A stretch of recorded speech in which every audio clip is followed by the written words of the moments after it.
So let me first start by saying I'm not a classroom teacher. I don't have the poise or the skill that many of you have. So if my voice cracks or if I stumble over my words, I apologize. This is way outside of my comfort zone.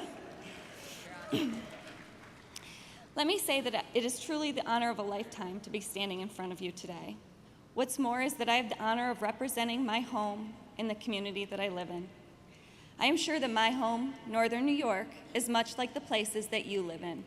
But let me tell you a little bit about my hometown. We were founded on the basis of manufacturing, industry, and agriculture. Our economic roots lie in American-made products by American workers. We are a proud community, we are a blue-collar community, and we are a union community. For over a century, we have been able to count on local industry that pays a living wage that was suitable to support a family, attain education for their children, and secure a retirement.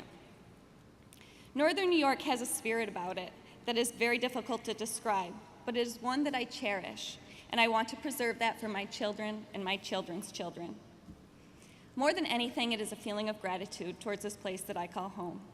So here are some things that I love about Northern New York, and I think those of you from Minnesota will see some striking similarities. I love that when it's 20 below zero, you can leave your car running in the grocery store parking lot. So it stays warm, and not even consider for a minute that somebody's going to steal your car. I love that when my family goes out to eat, 9 times out of 10, we run into another family that we know, and we end up pushing our tables together so that we can enjoy the meal together. I love that I work in a school district that supplies a single mother who is battling cancer and raising 4 daughters with the most perfect Christmas that one could imagine, complete with gifts, stockings, and a turkey dinner with all the trimmings. I love that when a fellow colleague who loses his 46-year-old wife one morning to a brain aneurysm, leaving behind 3 small children, the entire town comes together and raises $13,000 in a week's time and makes sure that their family has a home-cooked dinner every night for a year.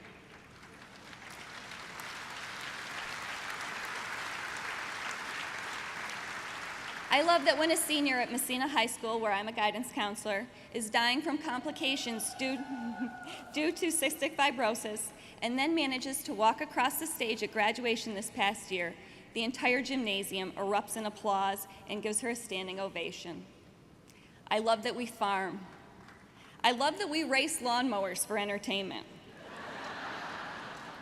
I love that we watch each other's children at a moment's notice. And I love that we play and watch a tremendous amount of hockey.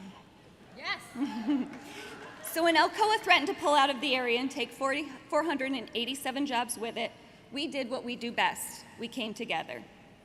On December 5th, 2015, we held a rally to not just support the employees of Alcoa. It was about supporting the entire North Country. And in typical fashion, our labor leaders from NYSET, Karen McGee and Andy Pilato, and Mario Salento from the AFL-CIO, and of course, Randy Weingarten, came out to support us in a big way. Something happened that day, and I believe that will forever change the course of the Northern New York's direction. As we stood shoulder to shoulder with our brothers and sisters from all facets of labor, students, parents, and community members, we felt a resurgence of what it means to be a union. A core group made a commitment that day to keep that momentum going. It is called the People Project. In the days and weeks following the rally, the People Project has been extremely active. One of the first things that we did was attend a partners meeting for Reconnecting McDowell.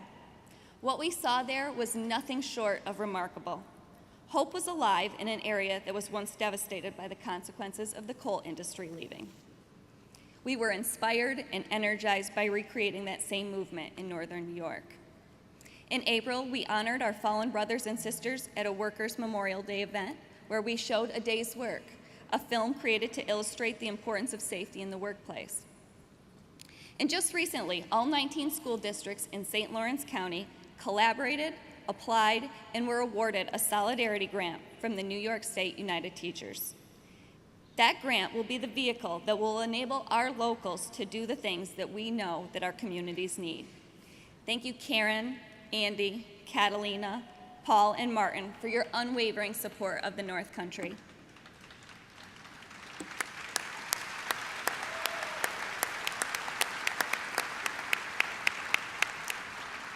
At the end of June, Randy Weingarten endured a traveling nightmare to attend a meeting at our local Steelworkers Hall, where a group of committed activists and labor leaders assembled in an effort to revitalize our community. Randy commented that what she loved most about the North Country is that we don't ever give up. No truer words have been spoken. We don't give up.